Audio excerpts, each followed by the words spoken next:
Quem vai ocupar o cargo de ministro da Justiça e da Segurança? O Lewandowski é o ministro da Justiça escolhido, tá? Isso é uma informação. Depende dele aceitar ou não. Flávio Dino está prestes a deixar o cargo para ir para o Supremo Tribunal Federal. Quero cumprimentar especialmente o nosso querido mais novo ministro da Suprema Corte, o Flávio Dino, que já está com cara de ministro da Suprema Corte aqui na minha frente. E os indícios de que a vaga na Justiça deve ser ocupada por Ricardo Lewandowski são fortes. Eu estive em Brasília essa semana, conversei com algumas pessoas, né? Informação de bastidores, de pessoas que têm informações próximas, muito fidedignas, né? E se o Lewandowski levantar a mão e falar eu quero, ele será o próximo ministro da Justiça. É mais ou menos como um movimento de rock no xadrez. Duas peças fundamentais do jogo trocam de lugar. Nessa segunda, dia 8 de janeiro de 2024, antes dos atos do aniversário de 1 ano da tentativa de golpe, o presidente Lula chamou Lewandowski para uma conversa. E as fontes do Planalto acreditam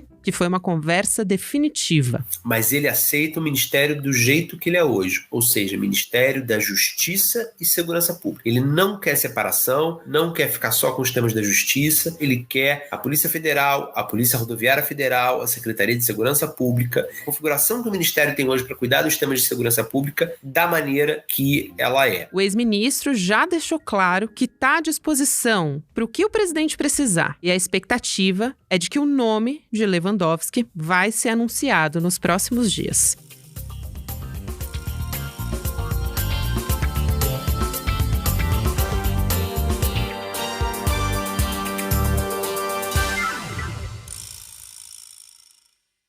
Terça-feira, 9 de janeiro de 2023.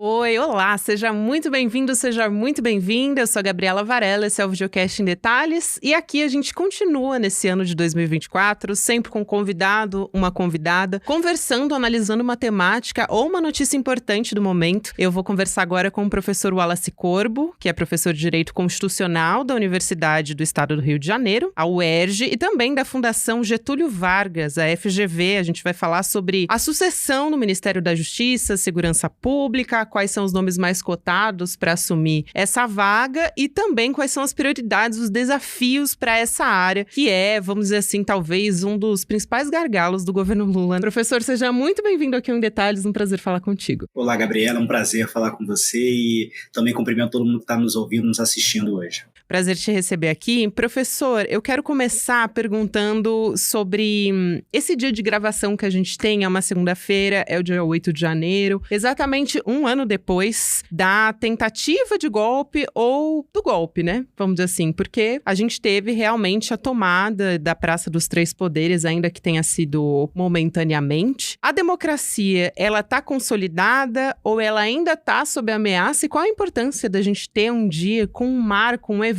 que está marcando como a democracia que não foi quebrada, né? O governo federal até usou um termo ali que foi utilizado pela ministra Rosa Weber para denominar essa data de hoje. Gabriela, essa ideia, né, de uma democracia inabalada, ela é essencial. A gente está, de fato, comemorando 1 ano, né, desde que aquele golpe, um golpe que quem acompanhou no dia 8 de janeiro de 2023 certamente ficou assustado, eu certamente fiquei, todos os especialistas ficaram, sobre para onde aquilo poderia ir, e hoje a gente comemora o fato de que não houve uma ruptura institucional. Então, nesse sentido, nós temos, de fato, uma democracia em alguma medida inabalada, porque nós conseguimos preservar as instituições, nós conseguimos preservar um mínimo de estabilidade institucional, apesar daquela invasão, daquela quebra, daqueles atos de vandalismo e de golpe de Estado que aconteceram na Praça dos Três Poderes. Agora, a gente também não pode aqui colocar, né,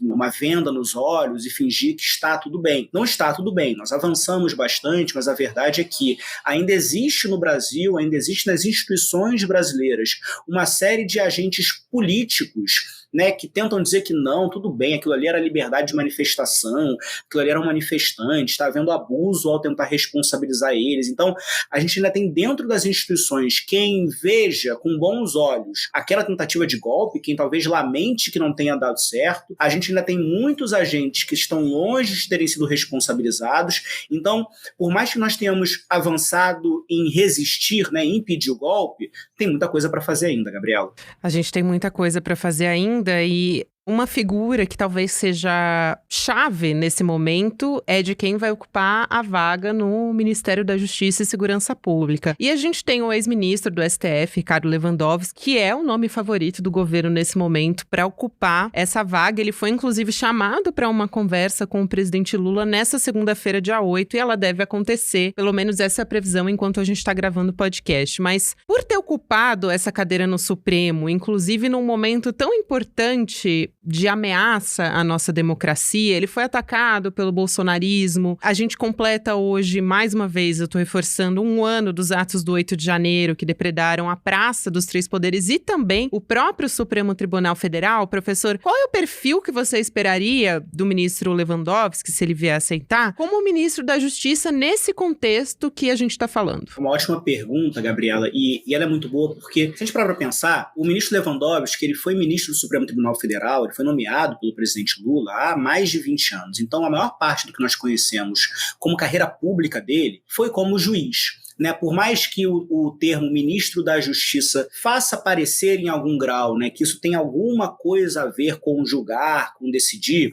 o ministro da Justiça ele é um agente do Poder Executivo que integra o governo e que tem uma série de funções políticas, né, de propor medidas, de coordenar as polícias, etc, etc. São funções muito diferentes das funções de ministros juízes do Supremo Tribunal Federal. O que a gente sabe sobre o ministro Ricardo Lewandowski? Que ele tem uma trajetória muito respeitável, ele foi um dos ministros garantistas, né, que se colocou na ala dos ministros garantistas ao longo dos anos. Ele tem alguma conexão histórica, alguma proximidade histórica com o presidente Lula, né, com algumas alas do Partido dos Trabalhadores, mas nós não sabemos ainda como o ministro Ricardo Lewandowski como ele atuaria na condição de político, né, na condição de ministro de Estado com essa função de governo. Nós poderíamos esperar claramente de qualquer pessoa que ocupe o cargo que vá dar continuidade às investigações do 8 de janeiro, que vá dar continuidade a algumas medidas de combate às organizações criminosas, mas a verdade é que nós ainda não sabemos o que esperar do ministro Ricardo Lewandowski, que tem uma ótima trajetória no Supremo, mas o que esperar dele no governo ainda é, em algum grau, uma certa incógnita pela falta de um precedente dele mesmo como agente político, Gabriela. Agente político, quando o senhor fala isso, professor, eu penso justamente em como que seria a articulação dele com os três poderes também, porque no último ano, em 2023, a gente teve uma série de questões ali, troca de farpas, principalmente entre o Supremo Tribunal Federal e o Congresso Nacional, o Congresso acusando o Supremo de querer legislar e o Supremo ressaltando que o Congresso deixou de definir uma série de questões importantes nos termos da lei. Então, a gente vai ter, talvez, uma postura do ministro que a gente não viu até agora, né? Como você disse. Exatamente. E se a gente parar para pensar, né, o que nós poderíamos esperar de uma atuação do ministro Lewandowski como ministro de Estado? Certamente uma proximidade entre o governo e o Supremo Tribunal Federal. O ministro Ricardo Lewandowski acabou de sair do Supremo Tribunal Federal, ele tem, obviamente, laços com os ministros do Supremo, laços de companheirismo, de coleguismo, até de amizade com alguns dos ministros, e isso certamente aproxima o ministro Lewandowski do Supremo e, portanto, aproximaria o governo do Supremo. De outro lado, o ministro Lewandowski ele não foi um daqueles ministros que sempre foram vistos, digamos, como ativistas.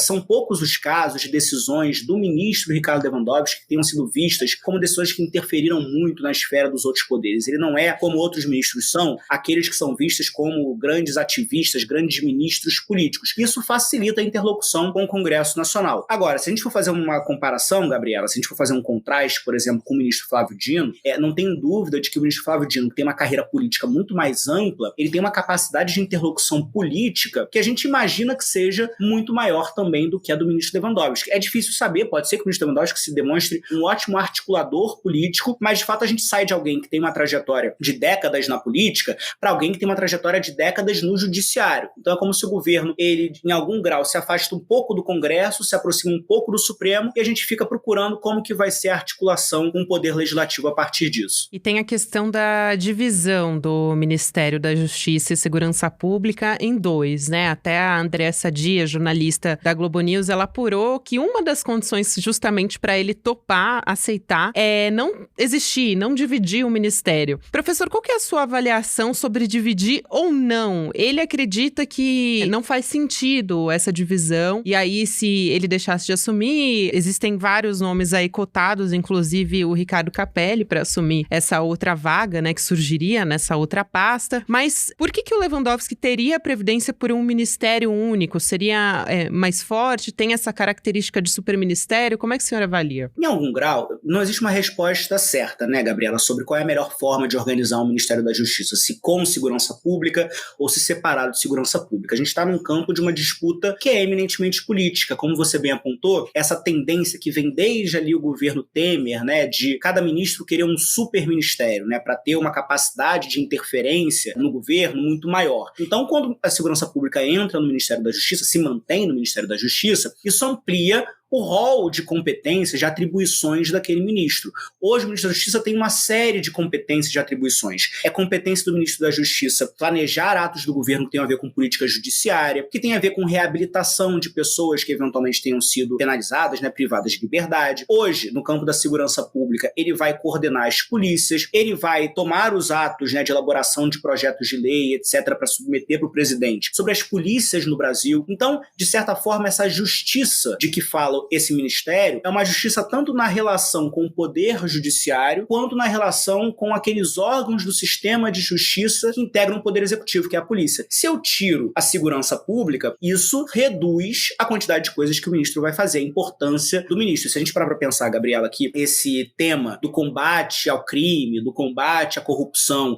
ele se colocou como uma pauta política muito importante, às vezes até com perdas, né, relevantes, né, às vezes até com a adoção de discursos que são problemáticos em termos de direitos humanos, mas se esse tema hoje é tão importante para a direita, para a esquerda, para todos os campos do debate político, certamente quem queira ser ministro quer se associar em algum grau com essa pauta de combate à criminalidade, às organizações criminosas, de avanço na punição, na responsabilização por crimes praticados no Brasil. O senhor entrou num tema que eu acho bastante importante, professor, e eu até comentei isso no início da nossa conversa, de que talvez seja um dos maiores gargalos do governo Lula hoje, a área da segurança pública. Eu queria saber se o senhor concorda, porque 2023 foi um ano em que os estados do Rio de Janeiro, da Bahia, voltaram a se destacar no noticiário por questões relacionadas a crescimento da violência, índices de homicídio. A Bahia, inclusive, porque o Rio de Janeiro a gente está falando de uma gestão bolsonarista. Agora, a Bahia ela é governada pelo PT há quase 20 anos. Por que esse ainda é um desafio para a esquerda, e não só em termos de gestão, mas também de discussão, né? De falar sobre segurança pública. E talvez isso permita também que o bolsonarismo, continue se apropriando dessa pauta, né? Porque aí acaba incutindo na cabeça das pessoas esse discurso do medo, da legítima defesa, com o armamento da população, enfim. Então, queria te ouvir sobre isso. Gabriela, a verdade é que segurança pública ela é um problema no Brasil inteiro, não importa qual é o partido ou qual é a ideologia. Mas o que a gente consegue dizer com alguma clareza é que, de um lado, a direita política no Brasil, ela escolheu um discurso que é muito conhecido sobre segurança pública, que é o discurso do bandido bom é bandido morto, que é um discurso que viola a Constituição, tratados internacionais sobre direitos humanos, viola tudo, tá? Esse discurso ele não tem lugar no nosso ordenamento jurídico, mas ele apela muito facilmente à população que vê o seu celular roubado, que vê algum tipo de crime violento na rua, não vê nenhuma solução e pensa, bem, a melhor forma de resolver é neutralizando essa pessoa. Do outro lado, o que a esquerda tem proposto, né? O que a gente vê no campo da esquerda política no Brasil? A gente não tem visto medidas que tenham sido efetivas em combater a criminalidade, e mais do que isso, existe uma tensão que ficou muito clara nesses últimos anos, Gabriela, uma tensão que vem do problema da pauta de segurança pública, que é a tensão com alguns agentes ou instituições da segurança pública. Eu estou falando aqui das Forças Armadas, eu estou falando das polícias. A gente não pode esquecer que não há pouco tempo nós tivemos motins de polícias em diferentes estados no Brasil, né? Polícias bolsonarizadas, polícias que se vinculam à direita, e aí, obviamente, esse campo da esquerda fica até com medo de mexer naquilo. E é isso que explica, de certa forma, forma, a gente vê nesse último ano, né, em 2023, mesmo o governo Lula usando muito aquela pauta, né, de mostrar muitos números de combate à criminalidade, etc., e evitando qualquer tipo de enfrentamentos necessários, tá, Gabriela? Enfrentamentos do tipo reforma do ensino nas polícias e no exército, reforma da estrutura das polícias militares, civis e das forças armadas. Isso seria importante para a gente gerar forças de segurança mais democráticas, mais efetivas, mais eficazes, mas virou um vespeiro em que a gente tem medo de mexer, porque vai que a gente mexe e, de repente, as alas golpistas dessas instituições, que, vamos lembrar, são instituições armadas do Estado, vai que elas se movimentam. Então, a gente está num campo em que a direita mantém o seu discurso, o discurso de atirar para tudo quanto é canto, apesar disso não resolver nada, não resolve há décadas e não vai resolver mais. E a gente tem uma esquerda que, de certa forma, fica receosa de dizer o que precisa ser dito, porque vai que a gente enfrenta novamente algum tipo de ataque à democracia.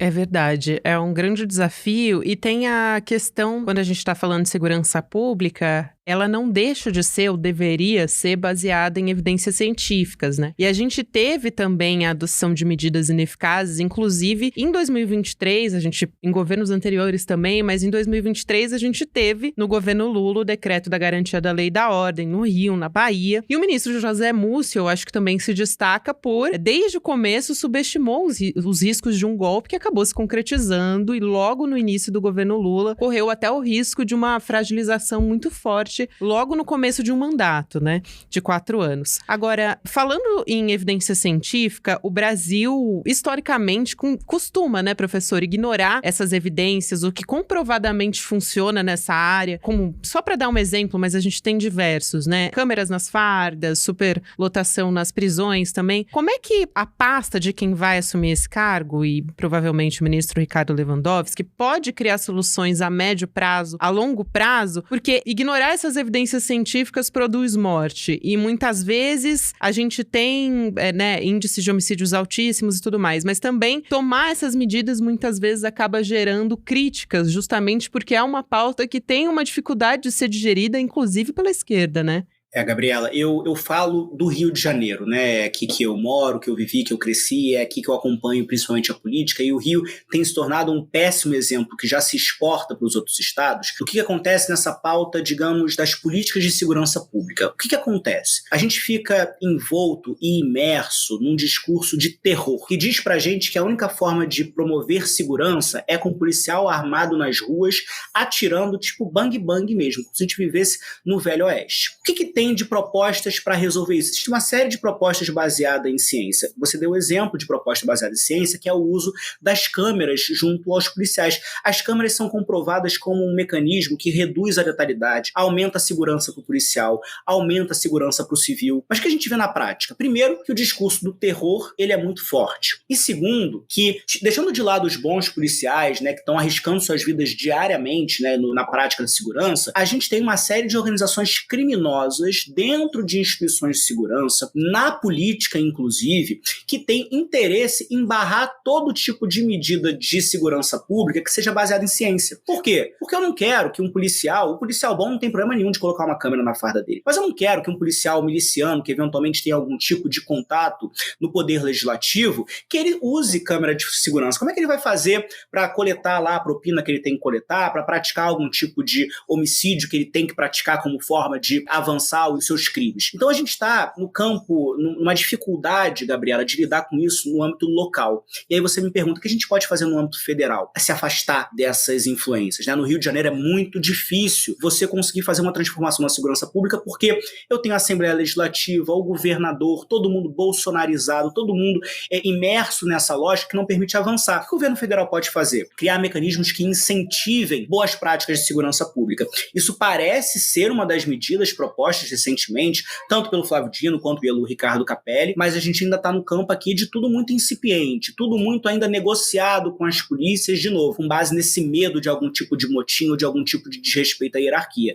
A gente precisa avançar, e quem vai conseguir avançar, o que a gente consegue ver hoje, né, olhando para o Supremo, tem também interferido nisso no Rio de Janeiro, quem vai conseguir avançar é quem está de fora desse contexto. O problema vai ser se a gente não avançar e esse contexto que hoje é local, está no Rio de Janeiro, está na Bahia, se ampliar para o resto do Brasil. Aí a gente realmente tá perdido, Gabriela. E a gente falou rapidamente, eu citei o sistema prisional, talvez coincidentemente é uma das áreas que o ministro Ricardo Lewandowski tem uma experiência grande, né? Por conta da atuação dele, do trabalho dele no Conselho Nacional de Justiça. E essa é uma das pautas também, é uma das mais difíceis de dialogar, não só com a direita, mas também com a ala progressista. É difícil conversar sobre os direitos que a população prisional tem direito, né? Que o encarceramento em massa, o Brasil é um dos países que se destaca nesse sentido, que mais encarcera, principalmente a população negra, e a guerra às drogas, né? A gente conversando aqui, é lógico que é difícil falar em tão pouco tempo a respeito desse assunto, porque é bastante amplo, é muito complexo, mas qual que é a saída? Porque é fundamental a gente tomar medidas para diminuir esse cenário e... A gente estava falando do Rio de Janeiro, é tão importante quando a gente fala de guerra às drogas, né?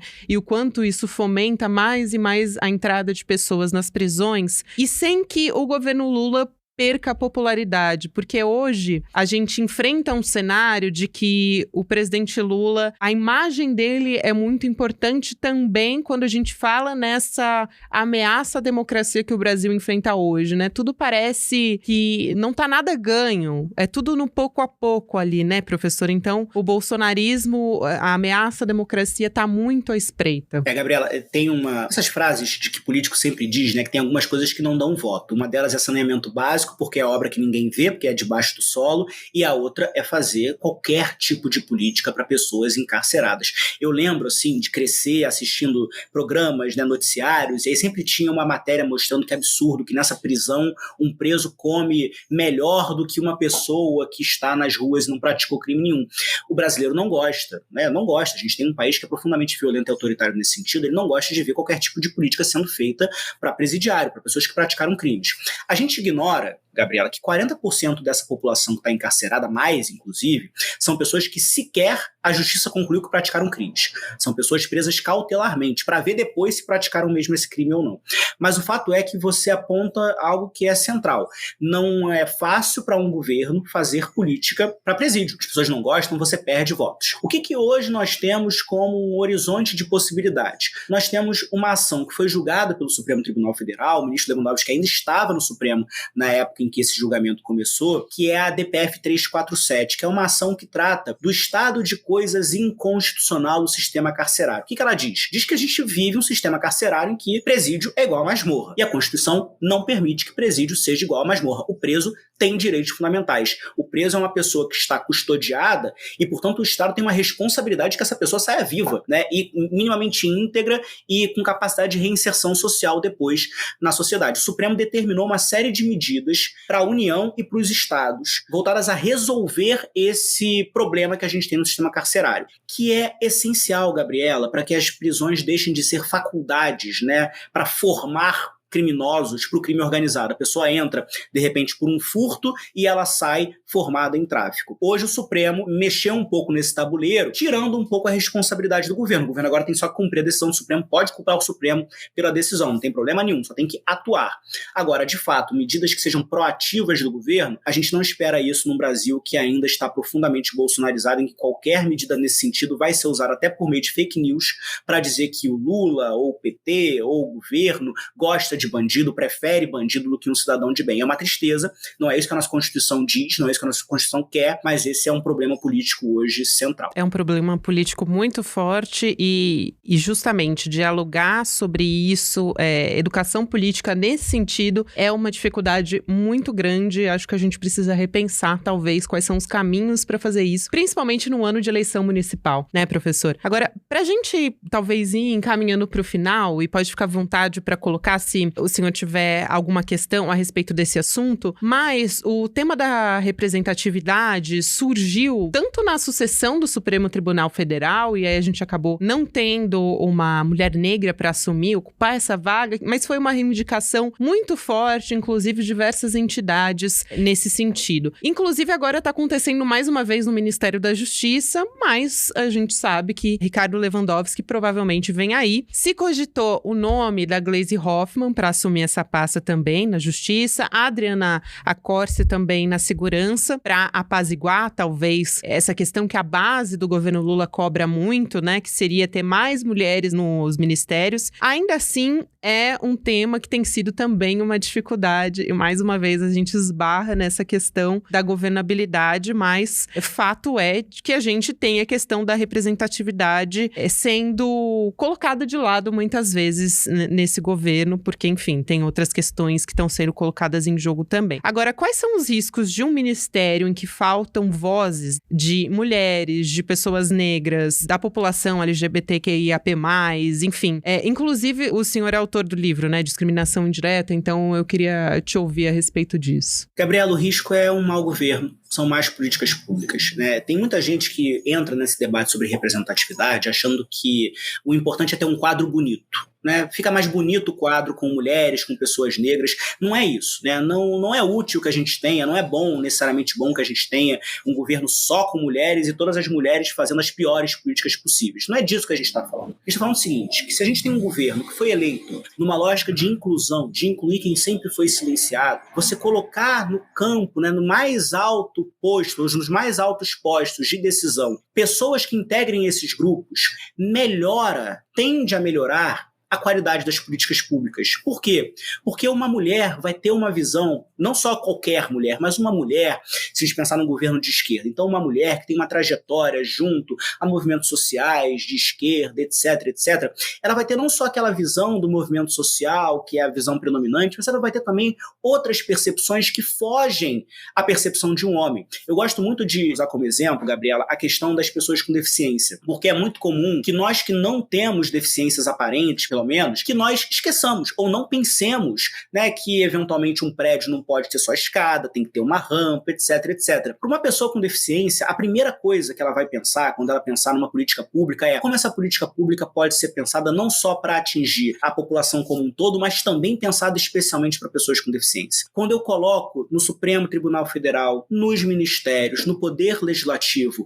mulheres, pessoas negras, trabalhadores, eu não estou só criando uma foto bonita, eu estou trazendo uma pluralidade de ideias, de perspectivas, de horizontes de valores que tendem a melhorar as políticas públicas, que tendem a levar uma outra voz. Não é que um homem não possa fazer políticas públicas maravilhosas, um homem branco, heterossexual, ele pode, talvez ele seja um ótimo político, um ótimo ministro, mas é preciso trazer outras perspectivas, porque nós temos problemas, Gabriela, que nós não conseguimos resolver em 500 anos de Brasil, porque as mesmas pessoas são as pessoas que continuam sendo chamadas para resolver os mesmos problemas. Talvez, se nós chamarmos outras pessoas que talvez vivam esses problemas com maior clareza, talvez a gente possa começar a chegar nas respostas certas, né? Fazer novas perguntas para chegar em boas soluções. Esse é o problema de um governo homogêneo. E é isso que a gente quer superar com um governo mais diverso, com mais pessoas, com mais grupos, que dê voz àqueles grupos que foram silenciados na história do Brasil. Perfeito, professor. Tão importante te ouvir, enfim, ter essa conversa com o senhor mais uma vez. É sempre um prazer te ouvir, te receber. Inclusive, o presidente Lula, nesse evento, no ato pró-democracia, nesse 8 de janeiro, ele cumprimentou o ministro Flávio Dino, disse, já ressaltando que ele vai ocupar essa vaga no STF, né? O Lula é bastante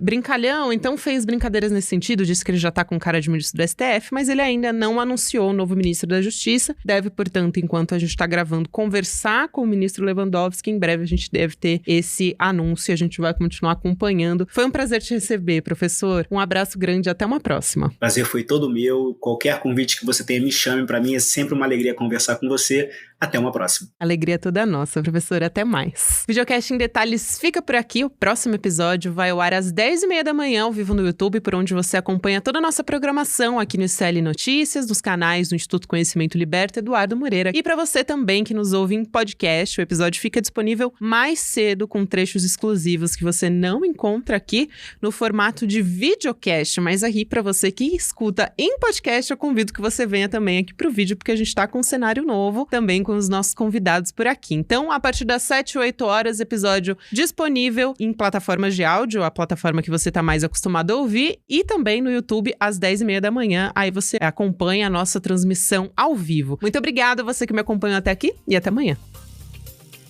Eu, Gabriela Varela, faço a apresentação e a coordenação do videocast em detalhes. O roteiro é feito por mim e pela Ana Carolina Navarro. A direção técnica de gravação é de Guilherme Bessa, Bianca Pasquim e Caio Marinato. A coordenação de transmissão é de Malu Pessoa, Leonardo Salles e Giovanni Nino. A operação de áudio é de Igor Santana e Denis Williams. A direção de imagem do Gabriel Vento. A produção é da Elô Macrini. A vinheta original é de Caio Marinato. A edição de áudio e sonorização são de César Degani. A direção de mídias sociais é de Joema Martins. E a direção de arte é de Stella Spironelli. A coordenação de artes gráficas de Isabela Chiara. A direção de programação é de Maurício Arruda. E a produção executiva de Eduardo Moreira e Rafael Donatiello. Este episódio usou áudios de TV Senado, de Rádio TV Justiça, ICL Notícias e Canal Gov.